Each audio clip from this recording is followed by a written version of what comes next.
ये कहानी है 28 साल की नेहा नाम की एक लड़की की, जिसकी शादी को पूरे 5 साल हो चुके होते हैं और उनके 2 बच्चे भी होते हैं। और जो नेहा होती है वो अपने हस्बैंड को बहुत प्यार करती है और उसका हस्बैंड भी उसे बहुत ज़्यादा प्यार करता है। बच्चों को शाम को सुलाने के बाद वो अपने वाइफ को कैंडल नाइट डिनर पे भी ले जाता है, उसे हमेशा स्पेशल फील कराता है, उसे बहुत ज़्यादा रोमांटिक बातें भी करता है, उसे रोज सुबह ऑफिस छोड़ के आता है और जब ऑफिस में छोड़ रहा होता है तो कभी एक गुलाब निकाल के दे देता तो कभी कभी सरप्राइज चॉकलेट भी निकाल के दे देता था।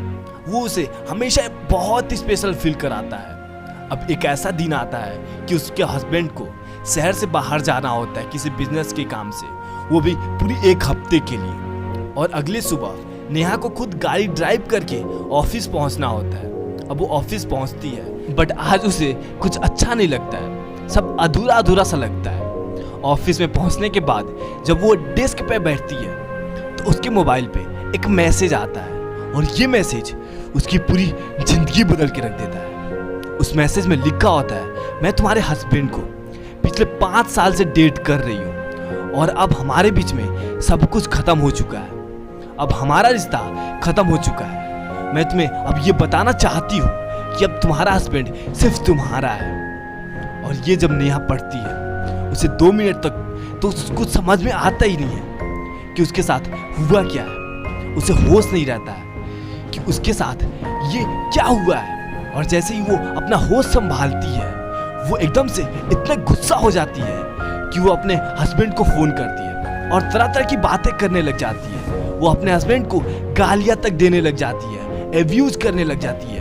उसका हस्बैंड एकदम परेशान, उसको समझ में आता ही नहीं है कि इसे क्या हो क्या गया। ऐसा तो उसने कभी बिहेव ही नहीं किया, पर आज वो ऐसे कैसे बिहेव कर रही है। और उसके बाद क्या होता है, वो अपने हस्बैंड को इतना सुनाती है, इतना सुनाती है, उसका हस्बैंड भी कुछ नहीं बोलता है। वो सुनते जाता है और उसके बाद वो खुद ही फोन कट कर देती है। अब उसे लगता है कि उसे ऑफिस में अब एक पल भी नहीं रुकना और वो ऑफिस से बाहर निकल जाती है और अब गाड़ी चलाती है, अपनी कार निकालती है, हाईवे के ऊपर फुल स्पीड में चला रही होती है। अब फुल स्पीड में वो चलाने के बाद इतना गुस्सा हो जाती है कि वो गाड़ी कुछ देर के लिए रोक देती है साइड में और रोकने के बाद जोर जोर से चीखने चिल्लाने लगती है, अपना सर पटकने लगती है स्टीयरिंग व्हील पे। अब जब वो इतना रो रही होती है वो देखती है सामने से एक वाइट कलर की कार आ रही है बहुत तेजी से। वो देखती है कि वो कार सीधा उसकी तरफ ही आते जा रही है। वो इतनी देर में कुछ कर पाती कि उसका एक्सीडेंट हो जाता है। और जब वो होश संभालती है तो उसे होश आता है सीधे हॉस्पिटल में। और हॉस्पिटल में उसे पता लगता है कि जब वो हॉस्पिटल पहुंचती है तो बहुत देर हो गई है, कि खून उसका बहुत ज़्यादा गिर चुका होता है, बह चुका होता है। उसकी टांग में बहुत जोर से चोट लगी होती है और उस वक्त डॉक्टर्स को कुछ समझ में आता ही नहीं है सिवाय उसके पैर काटने की। उसकी पैर अब कट चुकी है, उसकी रिब्स में भी चोट आ चुकी है, उसकी एक रिब्स टूट चुकी है। डॉक्टर बोलते हैं अब आर्टिफिशियल टांग लगाना पड़ेगा, आर्टिफिशियल पैर लगाना पड़ेगा। अभी पैर लगा भी नहीं होता है, वो केवल एक पैर से जिंदा रहती है। फिर नेहा चारों तरफ देखती है कि उसका हस्बैंड है या नहीं, पर उसका हस्बैंड वहां पे नहीं होता है। डॉक्टर्स बताते हैं कि तुम्हारा हस्बैंड आया था पर तुम्हें इस हालात में, इस कंडीशन में देख के वो यहाँ पे रुक नहीं पाया, इसलिए वो यहाँ से चला गया। अब नेहा ये सोचती है कि वो अपने हस्बैंड से मिले और बात क्लियर करे। अब जब वो अपने हस्बैंड को कॉल करती है तो एक्चुअल में उसका हस्बैंड बाहर ही बैठा होता है ऑपरेशन थिएटर के। अब वो अपने हस्बैंड से बात करती है तो वो उससे पूछती है कि तुमने मेरे साथ ऐसा क्यों किया। तो वो कहता है कि तुमने चेक किया था कि वो मैसेज किसका है। नेहा कहती है नहीं, मैंने तो चेक नहीं किया था कि वो मैसेज किसका है। उसका हस्बैंड कहता है कि पहले उस लड़की को फोन करो जिसका ये मैसेज आया है। तो वो वहीं के वहीं नेहा उस लड़की को फोन करती है। अब नेहा जब फोन करती है उस नंबर पे जिस नंबर से मैसेज आया होता है तो उसे पता लगता है कि वो मैसेज एक स्वाति नाम की लड़की ने किया था, पर वो मैसेज उसके हस्बैंड के लिए था ही नहीं। जब वो नंबर टाइप कर रही थी तो लास्ट में डबल लाइन की जगह 1 लाइन दब गया था और वो मैसेज गलती से नेहा के पास आ गया था। वो मैसेज इसके लिए था ही नहीं, वो मैसेज किसी और लड़की के लिए था। अब जब नेहा ऐसा सोचती है तो उसे बहुत ज़्यादा पछतावा होता है कि उसने ऐसा क्यों किया।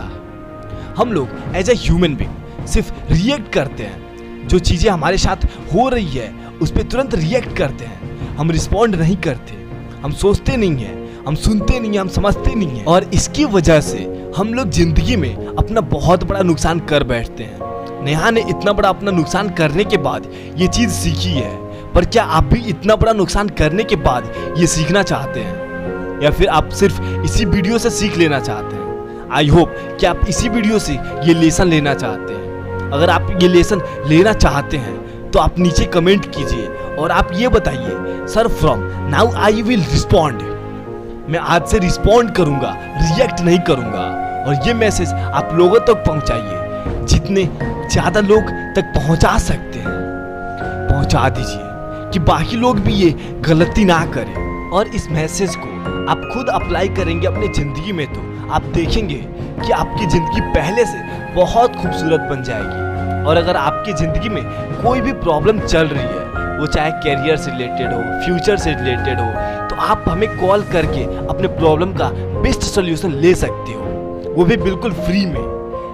मैं आपसे मिलूंगा नेक्स्ट वीडियो में। और अगर आप ऐसी वीडियोस देखना चाहते हो तो इस चैनल को जरूर सब्सक्राइब कर लीजिए। और हाँ, वो भी बिल्कुल फ्री में हो जाता है। और नोटिफिकेशन बेल पे भी जरूर क्लिक कर दीजिए, क्योंकि ऐसी लाइफ चेंजिंग वीडियो कहीं आप मिस ना कर दें। Till the time, go self में।